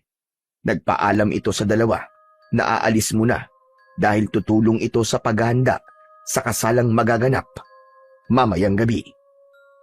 Mga iho, mamayang gabi na ang kasalan ha. At siguradong mapupuyat tayo. Kailangan niyo ng lakas. Masaya ang gaganaping piging mamaya. Magpahinga lang kayo ha. Hayaan niyo na ang mga gawain dito. Baka hindi na ako makapagluto mamaya. Hahatiran ko na lang kayo ng mauulam niyo. Sige po tiya, salamat po. Nauna nang umakyat sa silid si David. Sumunod sa kanya si Rans. At nang matiyak na nakaalis na ang kanilang tiya, saka sila nag-usap. David, nagtataka ko. Bakit hindi ko kagad nakita mo? Ako ang panganay. Ako ang dapat na mas nakakaunawa sa ganitong mga bagay. Abay, bakit ikaw ang nakakita? Bakit hindi ako? Lumapit si David. Nakaupo sa tabi ng kuya. Hindi niya alam kung paano sasagutin ang tanong na yon. Saglit siyang napayuko at saka dahan-dahang umiling. Kuya, hindi ko alam. Basta ang alam ko, mula nang dumating tayo dito, parang may mali talaga. Tinitigan siya ni Rans ng matagal. Kita sa mga mata nito ang pagdududa. Hindi kay David, kundi sa kanyang sarili. Napakagat labi ito, sa kamariing napapikit. Siya ang panganay, siya ang ganap ng albularyo, pero siya pa ang naging bulag. Kung ganun, ay totoo ang lahat ng mga sinabi mo sa akin? Oo kuya, totoo ang lahat ng yun. Sinabi ko na sa'yo, hindi ako nagsisinungaling kuya. Hindi ako nag-iimbento lang ng kwento. Isang bagay ang malinaw ngayon. Hindi nga talaga tayo ligtas dito. Kailangan na nating tumakas. Kailangan natin lumayo bago pa mangyari ang kasalan mamayang gabi. Oo kuya, tama ka. Hindi na tayo pwedeng maghintay pa. Kung tama ang hinala mo, baka mamayang gabi na mangyayari ang hindi natin inaasahan. At kung totoo na mga halimaw sila, mas lalong delikado tayo rito. Anong gagawin natin kuya? Paano tayo aalis sa lugar na to? Kuya, walang ibang daan, kundi sa pusod lang ng baryo. Makikita nila tayo. Sandaling nag-isip si Rans. Tumayo ito at nagsimulang maglakad paikot sa loob. Nakapamulsa ang isang kamay, habang ang isa ay mahigpit na nakakapit sa medalyon na nakasabit sa kanyang leeg. Tahimik naman ang batang si David. Hinihintay kung ano ang sasabihin ng kanyang kuya Rans. Tama ka, David. Walang ibang daan kundi sa baryo. Pero hindi yun ang plano ko. Kung dadaan tayo sa gitna, tsak makikita nila tayo. Kaya gagamit tayo ng ibang paraan. Yung hindi nila inaasahan. Anong ibig mong sabihin kuya? Saan tayo dadaan? Sa likod ng bahay, may maliit na daan papunta sa sapa. Napansin ko yun kahapon habang hinahanap kita sa bakuran. Doon ako napadpad nung umalis si Tia para hanapin ka. Gagapangin natin yun mamaya. Makakalayo tayo nang hindi nila nakikita. Sapa? Pero kuya, bakit dun? Dahil ang sapa ay papunta sa ilog at ang ilog ang magdadala sa atin palabas ng baryo. Kung susundan natin ang agos ng ilog, tsak nadadalhin tayo nun sa iba pang baryo o sa kapatagan. Doon makakahingi tayo ng tulong. Makakatakas po kaya tayo dun kuya? Paano kung alam nila ang lahat ng daan? Paano kung mahuli nila tayo? Posible. Kaya kailangan natin ng tamang tiyempo. Ngayong abala sila sa paghahanda sa kasalan, kikilos na tayo. Kung ganun, tara na kuya. Agad na kinuha ni Rans ang kanyang bag. Ganon din ang ginawa ni David. Subalit bago pa man sila tuluyang makalabas ng bahay, biglang bumukas ang pintuan sa likuran. Halos sabay-sabay na sumulpot ang ilang kalalakihan. Hindi nakaporma ang magkapatid nang bigla silang sunggaban. Si Rans ay agad na sinubukang manlaban, ngunit naunahan siya. May inilapit sa kanyang muka na tila basang tela, at bago pa siya muling makakilos, ay bigla na laman siyang nanghina at tuluyang nawalan ng malay. Samantala naman si David ay hinawakan ng maigpit sa mga braso at agad na tinalian. Binusalan din kagad ang kanyang bibig, at bago pa sila ilabas sa bahay ng kanyang tiyahin, nakita niya ang pinsa nila, nakangisi, habang nakatitig sa kanila. Nalaman ni David ang katotohanan. Narinig nito ang usapan nila ng kanyang kuya, at ito ang kagad na nagsumbong sa plano nilang pagtakas. Hindi makapaniwala si David. Dinala sila sa gitna ng baryo. Ipinasok siya sa loob ng isang bahay. Wala ang kanyang kuya Rans. Sa ibang kwarto o bahay ito dinala. Mabilis na lumipas ang oras. Pilit niya pa ring hinahatak at pilit na pinakakawalan ang sarili sa tali. Pero wala siyang magawa. Masyadong maigpit ang pagkakatali sa kanya Pagdating ng tanghali, narinig niyang bumukas ang pinto. Nakilala niya ang 3 batang pumasok. Ito ang mga batang nanligaw sa kanya sa gubat. Napansin niyang para silang galit. Tinatanong siya kung bakit pa siya bumalik. Para siyang binuhusan ng malamig na tubig nang malaman niya ang totoong kwento kung bakit siya iniligaw ng mga batang yon. Plano pala talaga ng mga ito na maligaw siya at hindi na makabalik ng baryo. Binalak pala siyang iligtas ng kanyang mga kalaro. Bigla siyang nanghinayang. Naisip niyang kung nakinig na lamang siya sa mga ito, kung pinili niyang maniwala, marahil sila ay hindi mahuhulog sa bitag ng kanilang sariling kadugo. Parang awa niyo na. Iligtas niyo ako. Iligtas niyo ang kuya ko. Ngunit umiling ang mga kasama niya. Sinabi ng mga ito na hindi nila pwedeng gawin yon dahil sila na ang mananagot kapag may nakaalam. Iniwanan siya ng 3 bata matapos silang humingi ng pasensya. Dumating na ang oras ng kasal. Ang buong baryo ay nagtipon sa isang maluwag na bulwagan. Ang buong lugar ay napapalibutan ng kulay pulang tela.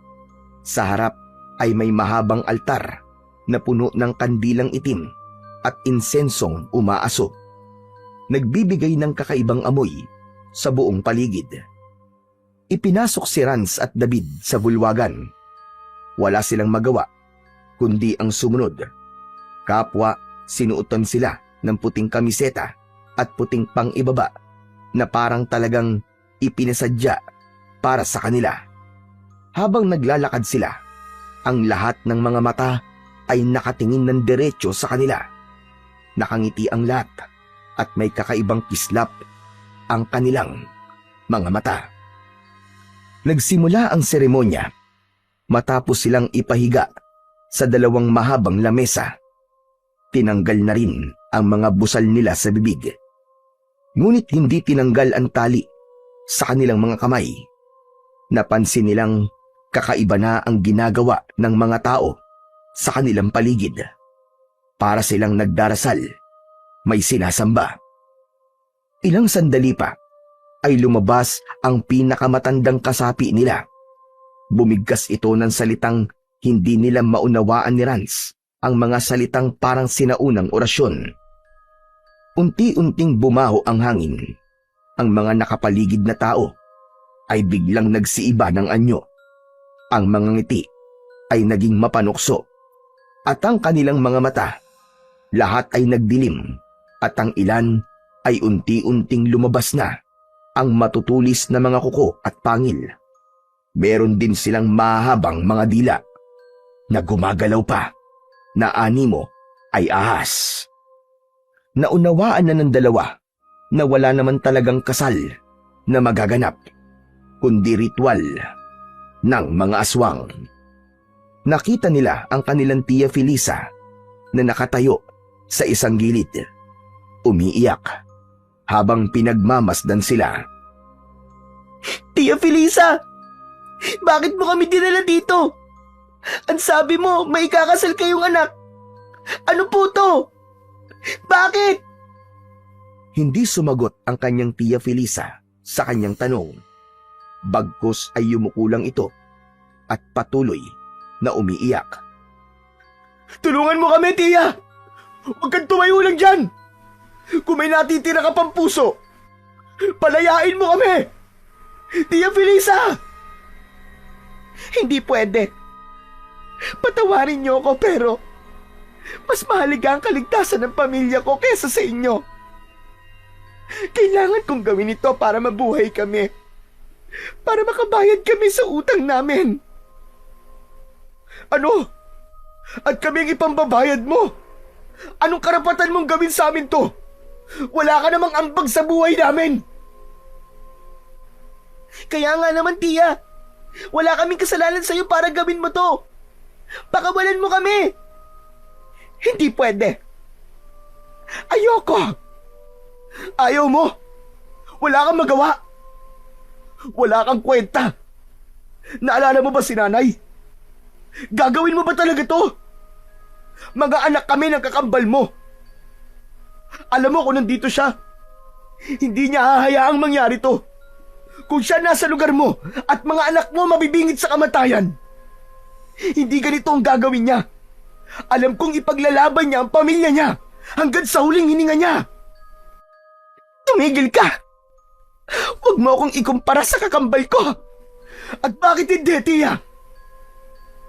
Wala kang kaluluwa. Wala kang konsensya. Ipinatawag mo kami dito para ano? Para gawing handa at ialay sa inyong ritual. Ang sama mo. Napakasama mo. Wala kang kaluluwa. Tumahimik ka. Wala kang alam. Bakit ako tatahimik? Sasabihin ko kung anong gusto ko, Tia. Isa kang halimaw. Halimaw ka. Hindi ka tao. Wala kang pagmamahal sa sarili mong kapatid. Sa sarili mong kadugo. Dahil kung mahal mo siya, hindi mo kami ipapahamak ng ganito.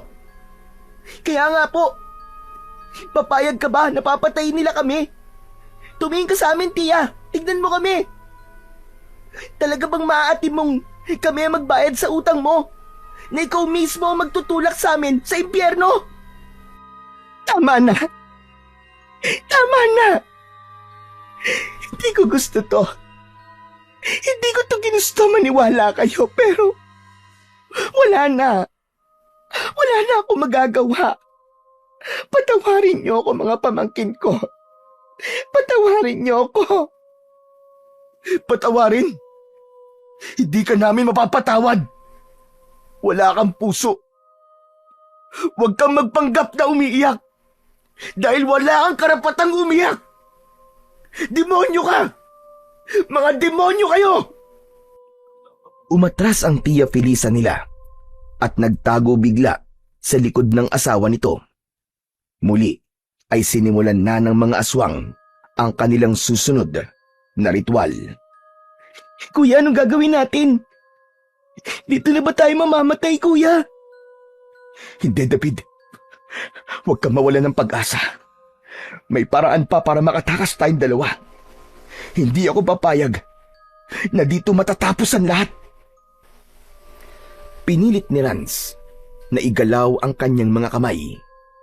Ilang ulit na iniikot ang kanyang pulso hanggang sa naramdaman niya na lumuwag ang isang bahagi ng pagkakatali.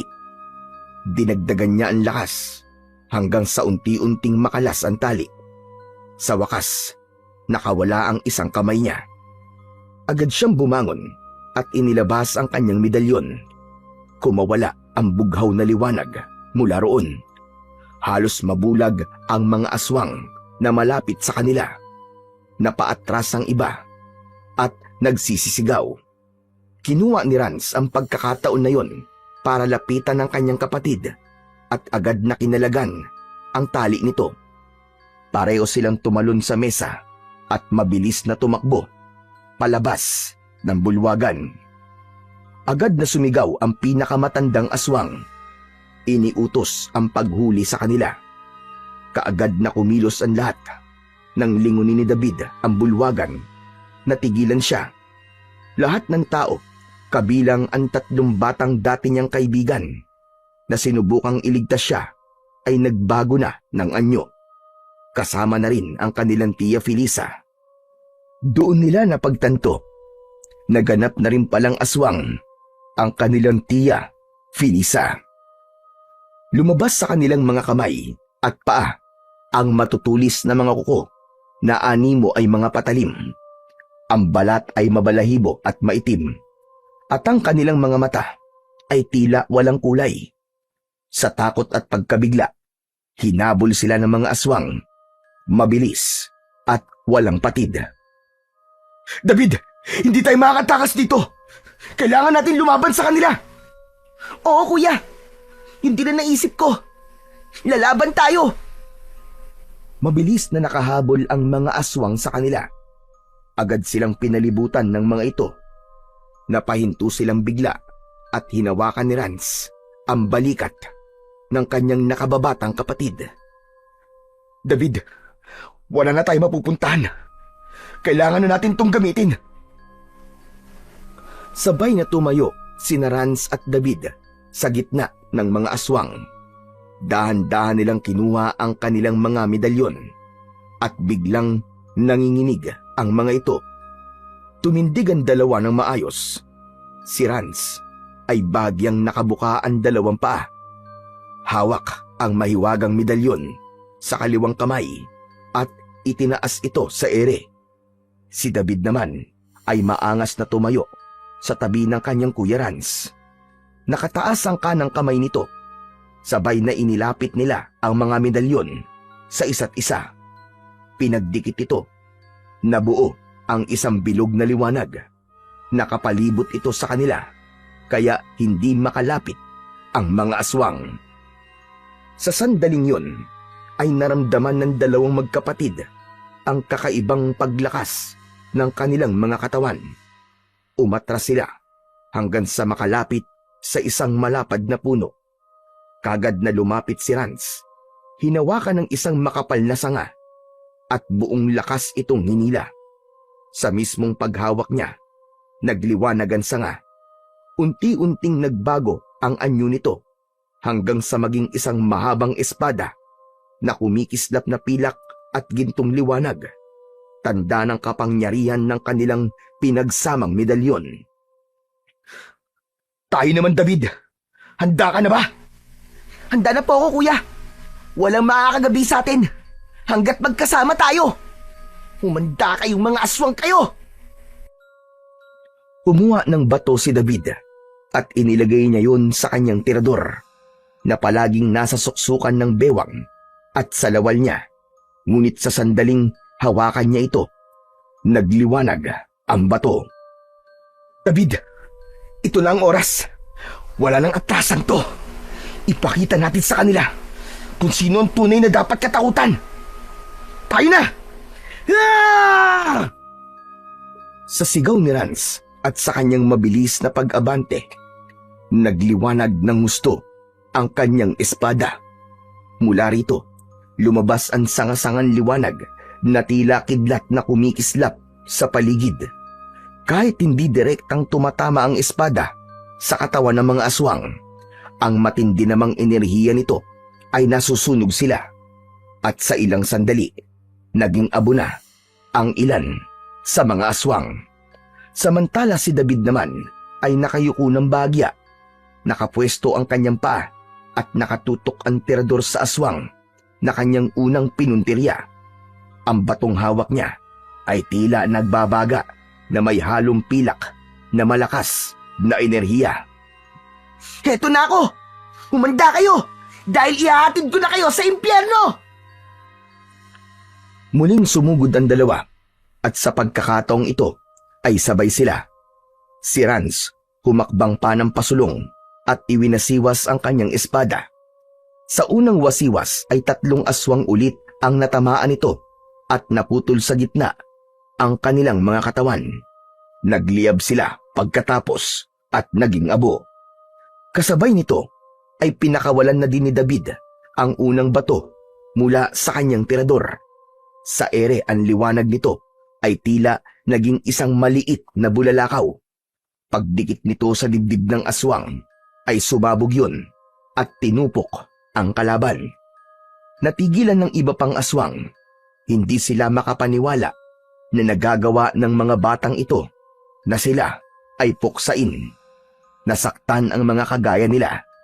Ang ilan ay biglang napaatras at nagbulungan. Kita sa kanilang mga mata ang takot at pag-aalinlangan. Ano ha? Nagulat ba kayo?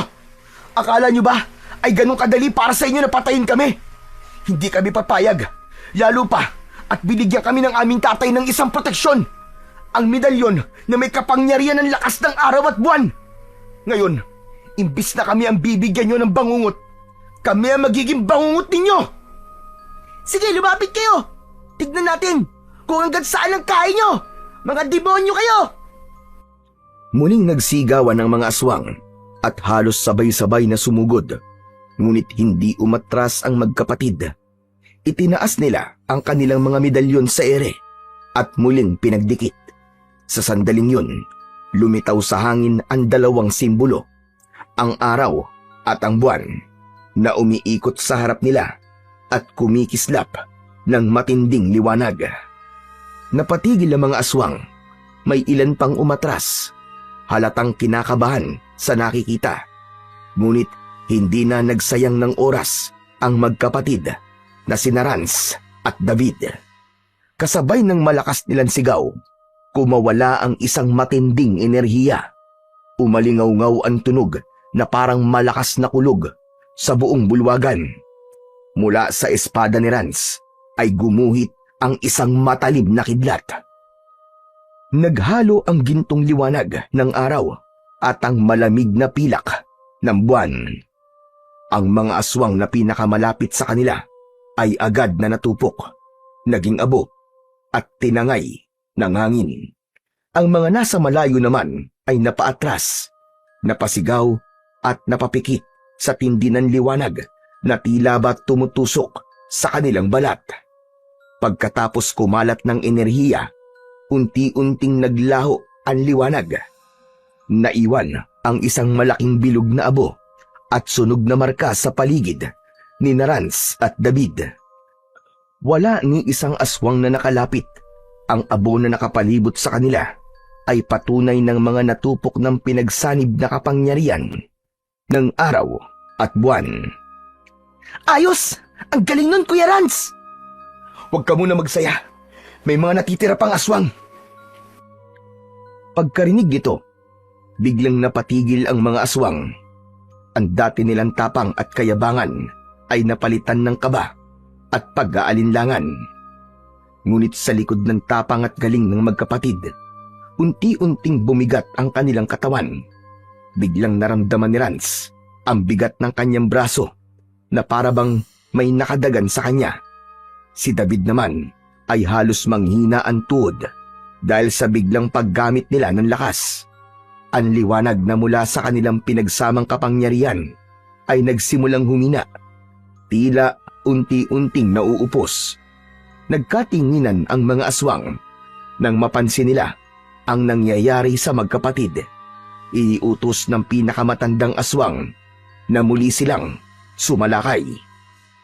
Tuluyan ng bumigay ang katawan ng dalawang bata at bumagsak sila sa lupa. Hindi na sila makalaban. Kapwa sila napaluhod. Papalapit na ang mga aswang nang biglang may humarang sa kanila. Tama na! Tigilan niyo ang mga pamangkin ko! Hindi ko hahayaan! Nasaktan niyo sila! Lumaban si Felisa ng buong lakas. Sinunggaban niya ang ilan sa mga aswang. Pinunit ang kanilang mga katawan gamit ang sariling mga kuko at pangil. Ngunit dahil sa galit ng pinakamatandang aswang, inutos nitong patayin si Felisa. Sabay-sabay na sumugod ang mga aswang. Pinilit ng babae ang lumaban, pero sa dami ng sumugod sa kanya, wala na siyang naging laban. Sa huli, bumagsak siya sa harap ni Rans at David. Mga pamangkin ko, patawad. Patawad sa lahat ng nagawa ko.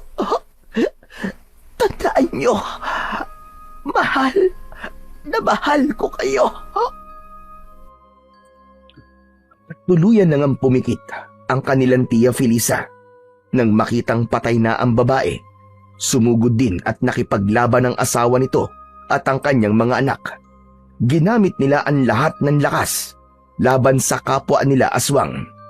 Ngunit sa kasawiang palad, isa-isa silang bumagsak at namatay. Hindi! Mga walang hiya kayo! Biglang sumugod ang pinakamatandang aswang. Nakatuon ang pansin nito kay Rans. David, kaya mo pa ba?